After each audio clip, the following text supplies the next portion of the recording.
Tinuke was a woman of undeniable beauty. Her ebony skin glistened, her curves perfectly accentuated in every outfit she wore. Her smile could light up the darkest room. But more than her looks, Tinuke had a burning desire, a need that went beyond what many would call normal. She longed for passion, a kind she had only heard about but never experienced. Growing up, she had saved herself for marriage. She wanted her first time to be magical, something out of the romantic novels and whispered stories she had heard from her friends. For Tinuke, the idea of intimacy wasn't just about connection. It was about fire, about a sensation that would consume her entirely.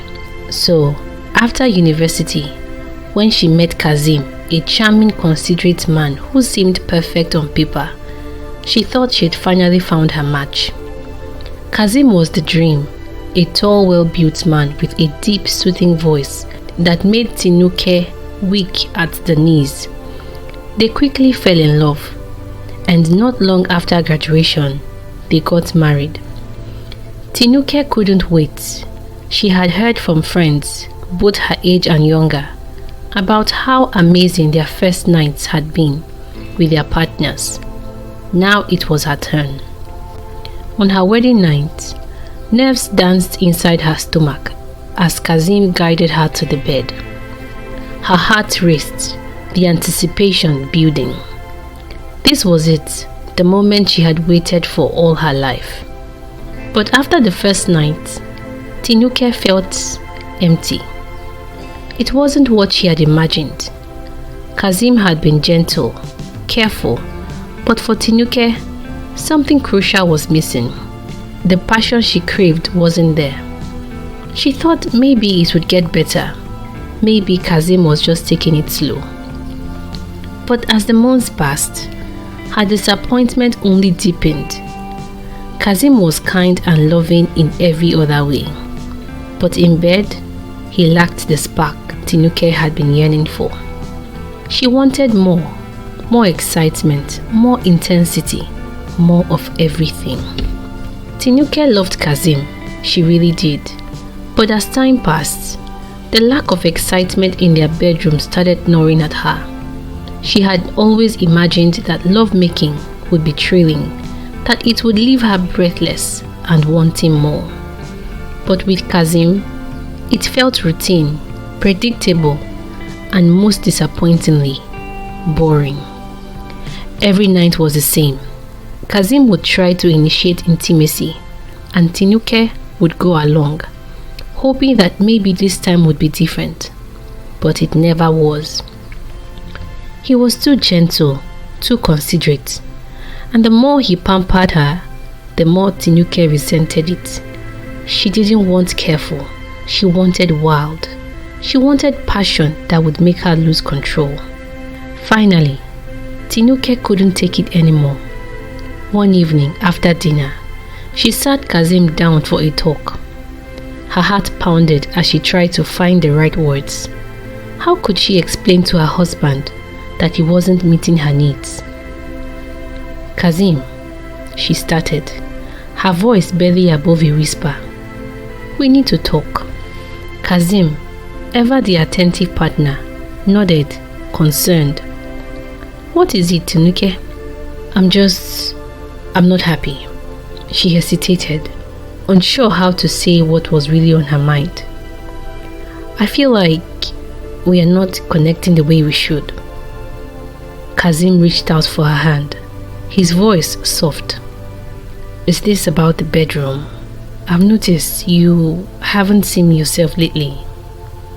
Tinuke took a deep breath and nodded. Yes, it's not enough, Kazim. I need more. Kazim's expression fell. He looked hurt, but not angry. I didn't know it was that bad, Tinuke. We can fix it. I can try, igbo or something. But Tinuke had made up her mind. She knew this wasn't something that could be fixed with herbs or energy boosters. Kazim, for all his wonderful qualities, just wasn't the man for her. She wanted out. Despite his pleas, she handed him the divorce papers. After her divorce from Kazim, Tinuke wasted no time moving on. She was convinced that Kazim had simply been the wrong man, and she would find what she was looking for with someone else. Enter Jide, a colleague she had met during a work trip. Jide was different. He was bold, confident, and always spoke his mind. From the moment they started dating, Tinuke was sure that this was it. He was the one who could meet her desires. Their courtship was fast. Within 6 months, they were married. Tinuke was eager, hopeful that this time things would be different. But her hopes were shattered on their wedding night. Jide was all talk, no action. Though more aggressive than Kazim, Jide lacked the staying power. He would start strong, but fizzle out too quickly, leaving Tinuke frustrated and unsatisfied. She tried to be patient. Maybe he just needed time to adjust. But months passed, and Jide's performance never improved. He would boast to his friends about how lucky Tinuke was, not knowing that behind closed doors, his wife was growing more and more disillusioned. One night, yet another disappointing encounter. Tinuke sat up in bed and sighed heavily. Jide, half asleep beside her, mumbled, "What's wrong?" Tinuke stared at the ceiling, feeling the weight of her disappointment crushing her. "Nothing," she whispered, knowing deep down that she was already planning her exit. Jide was just the second in a long line of failed marriages. Each man Tinuke married seemed perfect on the surface, charming, successful, and confident. But as soon as they were alone in the bedroom, Tinuke was left wanting. There was always something missing. If one was too soft, the other was too fast. If one was bold, the other lacked endurance. No matter how much she tried to find the right balance, it never worked.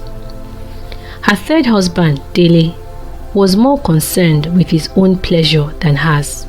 Her fourth, Chuka, had all the enthusiasm but none of the skill. And by the time she divorced her fifth husband, Yemi, she was beginning to think that maybe, just maybe, the problem wasn't with them. Perhaps the problem was her. But Tinuke refused to believe it. She wasn't asking for too much, was she? She just wanted to feel alive, to be consumed by passion. Was that too much to ask? By now, Tinuke had developed a reputation. Among her friends and acquaintances, whispers followed her. She is the woman who divorced men because they are not good in bed. But Tinuke didn't care about the gossip. She knew what she wanted, and she wasn't willing to settle. One evening, Tinuke attended a friend's birthday party, more out of obligation than excitement. She didn't have high hopes for the night. Just another social gathering with the same people, same stories. But fate had other plans.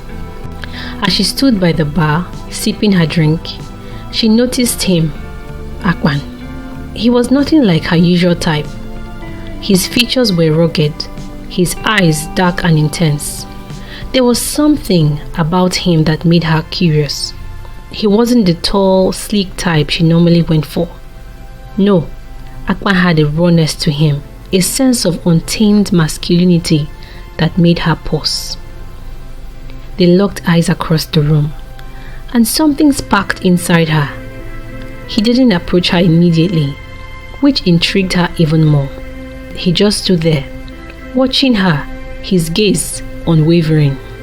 Finally, after what felt like an eternity, he made his move. Akpan walked up to her, his presence commanding the space around him. He didn't bother with pleasantries. "You are Tinuke, right?" His voice, deep, with a slight accent that made his words linger in the air. "Yeah," she replied, intrigued by his directness. "And you are?" Akpan. He didn't need to say more.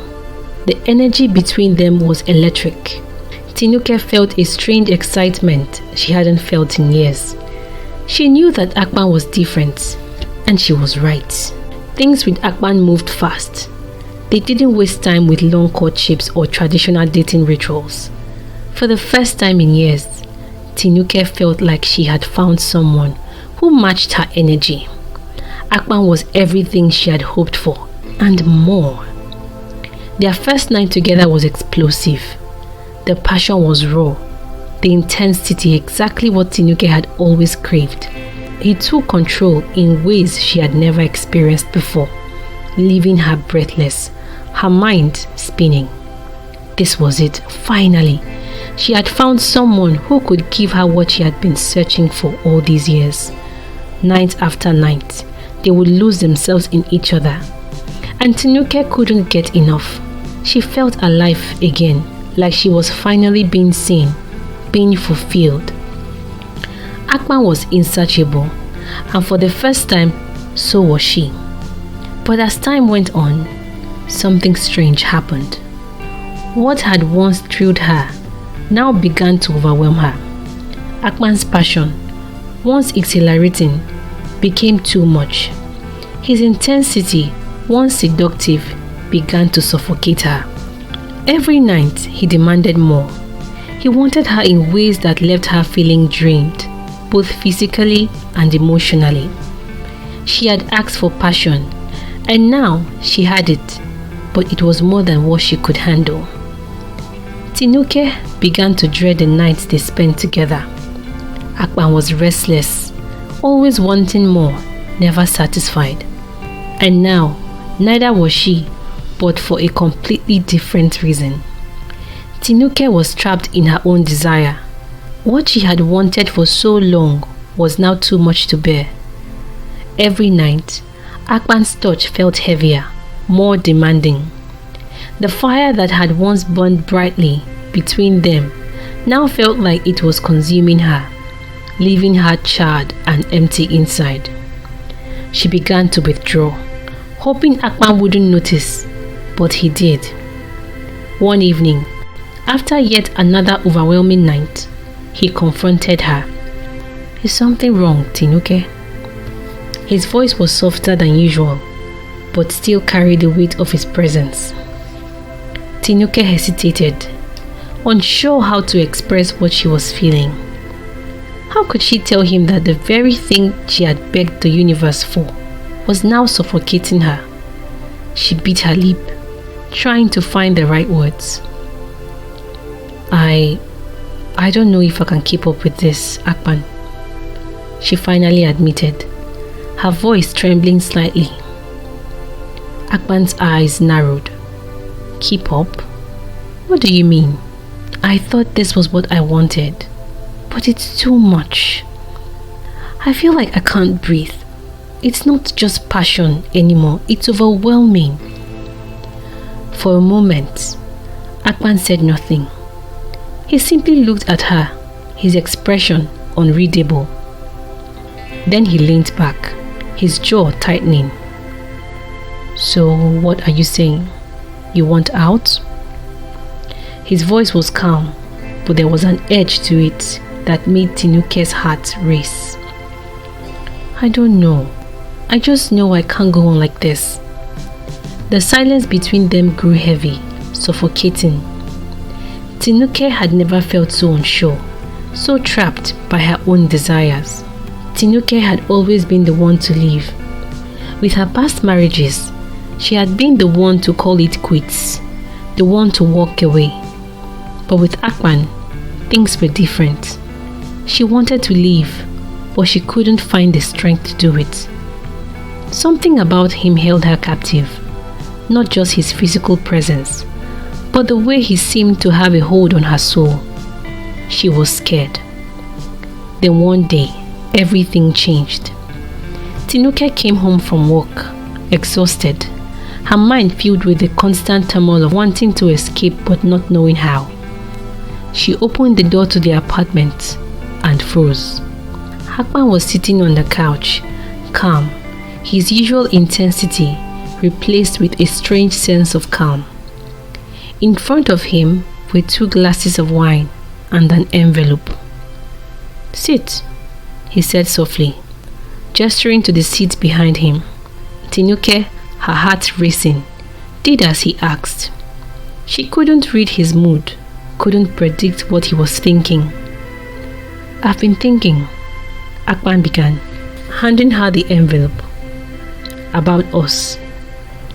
About what you said." Tinuke stared at the envelope, her hands trembling slightly as she opened it. Inside were divorce papers. Her breath caught in her throat. She hadn't expected this. "You are not the only one who feels suffocated, Tinuke," Akpan said, his voice calm and measured. "I thought I could keep up with your desires, but now I can't do this anymore either."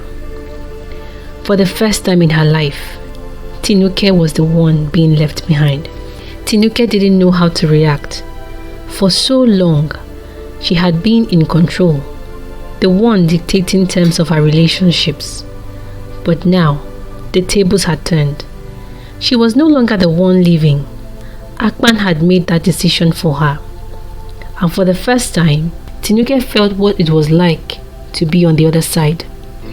As Akpan stood up, ready to walk out of her life, just as easily as he walked into it, Tinuke realized something. Perhaps the problem had never been in the men in her life. Maybe, just maybe, it had been her own expectations. Expectations that no one, not even Akpan, could ever truly meet. And as the door closed behind him, Tinuke sat alone, for the first time truly understanding what it meant to want something more than you could handle. Tinuke sat in her apartment for what felt like hours after Akpan left, the silence pressing down on her like never before. She had always been the one in control, the one making the decisions, but this time, she had no power over what had happened. The thought of Akpan being the one to end things unsettled her deeply. Days passed, and Tinuke found herself questioning everything. The one thing she had always been sure about, her need for passion, was now the very thing that left her feeling hollow. For the first time, she realized that maybe the problem wasn't the men she had married, but her own restless search for something more, something perfect that didn't exist. Tinuke started spending more time alone, reflecting on her past relationships.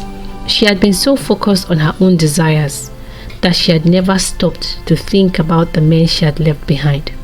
They had all tried, in their own ways, to make her happy, but she had always been too consumed with her own needs to see it.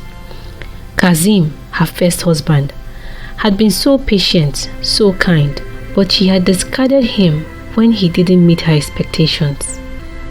Now, she realized that perhaps she had been too quick to judge him and all the others. One afternoon, Tinuke decided to visit her old friend Damilola, someone who had been with her through all the ups and downs of her marriages. As they sat down over coffee, Tinuke finally opened up. "I don't think I ever really knew what I was looking for," she confessed, stirring her drink absent-mindedly. "I always thought it was about passion, about feeling alive in the moment. But now, I don't know anymore." Damilola listened quietly, her eyes soft with understanding. "You've been chasing an ideal. You've been chasing an ideal, Tinuke. Something that might not even exist. Maybe what you're really looking for isn't just about what happens in bed. It's about something deeper. Maybe you've been missing the connection that goes beyond that." The conversation stuck with Tinuke. She couldn't stop thinking about Kazim and the other men she had pushed away. It wasn't about rekindling old flames, but more about understanding them and herself. She realized that she had hurt people in her pursuit of satisfaction, people who had loved her in their own way. One evening, after much internal debate, Tinuke decided to call Kazim. She wasn't sure why, but she felt like she owed him an apology. At the very least, when he answered, his voice was warm but careful. Tinuke, it's been a while, what's going on? She hesitated for a moment, unsure of how to begin. I just wanted to say I'm sorry, Kazim, for everything. I think I was wrong about a lot of things. There was a long pause on the other end of the line. When Kazim spoke again, his voice was softer. I appreciate that, Tinuke. We were young and things didn't work out, but it's good to hear you say that. They spoke for a while, reminiscing about the good times they had shared, and for the first time in years, Tinuke felt a weight lifting off her shoulders. It wasn't about rekindling their romance, it was about closure, about understanding that she had been part of the problem too. With time, Tinuke began to rebuild her life. She stopped looking for the perfect man to satisfy her every need